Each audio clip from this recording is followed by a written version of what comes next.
Banner લગાવવાની શરૂઆત કરી દીધી છે। એક તરફ રાષ્ટ્રીય અધ્યક્ષ જેપી નડ્ડાનો કાર્યક્રમ, કેન્દ્રીય ગૃહમંત્રી પણ આવી રહ્યા છે। રાષ્ટ્રીય અધ્યક્ષના કાર્યક્રમની રૂપરેખા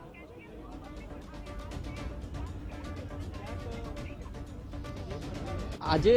ભાજપના રાષ્ટ્રીય અધ્યક્ષ જેપી નડ્ડા અને સાથે જ કેન્દ્રીય ગૃહ અને સહકારિતા મંત્રી અમિત શાહ છે એ ગુજરાત પ્રવાસે છે। મહત્વની વાત, આજે અમિત શાહના ગુજરાતમાં વિવિધ કાર્યક્રમો છે। એમાંનું મુખ્ય જો એક કાર્યક્રમ ગણીએ તો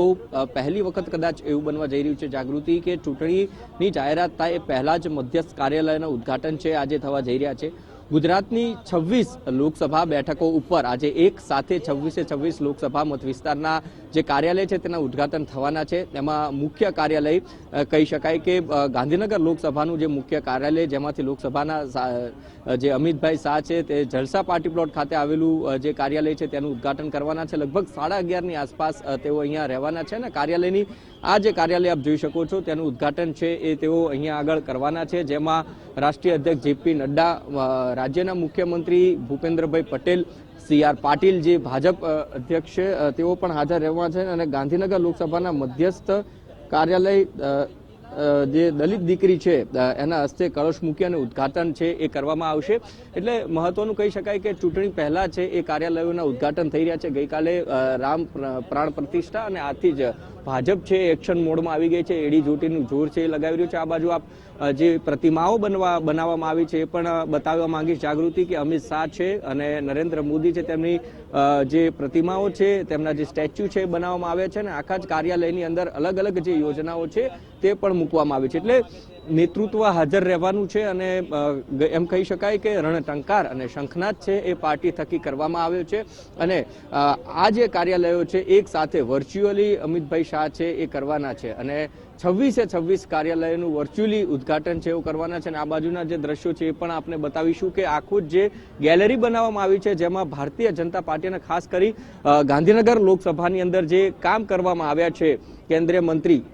થકી, કારણ કે એમનો મત વિસ્તાર છે એમાં મિશન મિલિયન ટ્રી હોય, કિસાન સૂર્યોદય યોજના હોય, ગિફ્ટ સિટી હોય અને ગાંધીનગરમાં અવિરત વિકાસ 22,000 કરોડના ખર્ચે જે કામ કરવામાં આવ્યા છે, અધધ વિકાસના જે કામ કરવાના છે એની પણ અહીંયા ગેલેરી બનાવવામાં આવી છે અને તમામ રીતે અહીંયા પ્રદર્શિત એક મૂકવામાં આવી છે અને ઉદ્ઘાટન જે છે એ કરવામાં આવશે। અને પહેલા જો જોઈએ તો Narendra Modi stadium, superfast SG highway, Atal bridge અને મલ્ટી ટ્રાન્સપોર્ટ હબ છે એ પણ બનાવવામાં આવ્યું છે। એટલે કે આ તમામ ગેલેરી અહીંયા મૂકવામાં આવી છે અને જે કામ છે એ બતાવવામાં આવ્યું છે। અહીંયા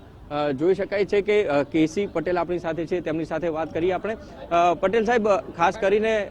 આ જોવા જઈએ તો પહેલી વખત એવું બની રહ્યું છે કે ચૂંટણી પહેલા છે કાર્યાલયનું ઉદ્ઘાટન થઈ રહ્યું છે, કઈ રીતે જોઈ શકાય ને 26 લોકસભા જે બેઠકો છે એનું એક સાથે વર્ચ્યુઅલી પણ એક સાથે ઉદ્ઘાટન થશે। ગુજરાતમાં અને સમગ્ર દેશમાં ભારતીય જનતા પાર્ટી એ સંગઠન આધારિત પાર્ટી હોવાના કારણે બધા જ કાર્યકર્તાઓ એ પોતાને નિશ્ચિત કરેલા કામોમાં, એની વ્યવસ્થામાં એમાં જોડાય અને એટલા માટે કેન્દ્રની યોજના પ્રમાણે ઉત્તરાયણ પછી તરત જ લોકસભાના કાર્યાલયોના ઉદ્ઘાટન કરવાના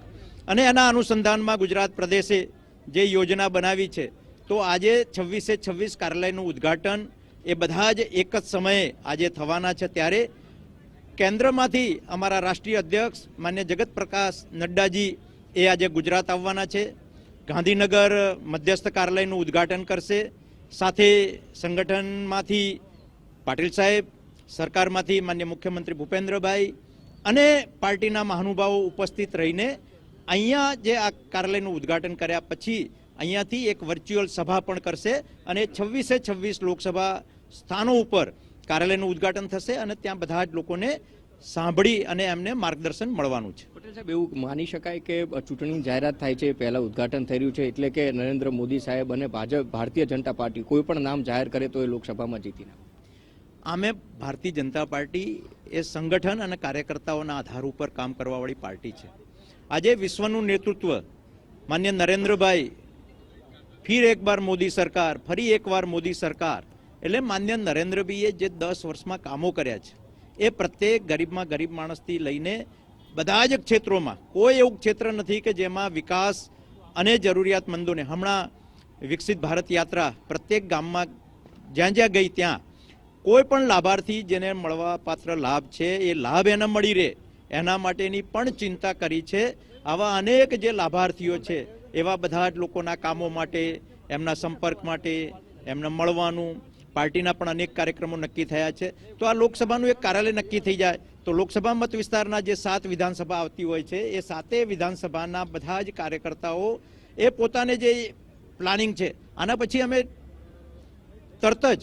એટલે ફેબ્રુઆરીની શરૂઆતમાં કે એમાં અમે વિધાનસભાના કાર્યાલયો પણ શરૂ કરવાના છીએ. એટલે કામની વહેંચણી થાય, કામની આયોજન થાય અને ખૂબ લોકો આજે નરેન્દ્રભાઈના માટે પ્રેમ છે, ભારતીય જનતા પાર્ટી માટે પ્રેમ છે, એટલે અનેક લોકોને ભારતીય જનતા પાર્ટીમાં જોડાઈ રહ્યા છે. એટલે અનેક જી ઉમંગ, તમામ વિગત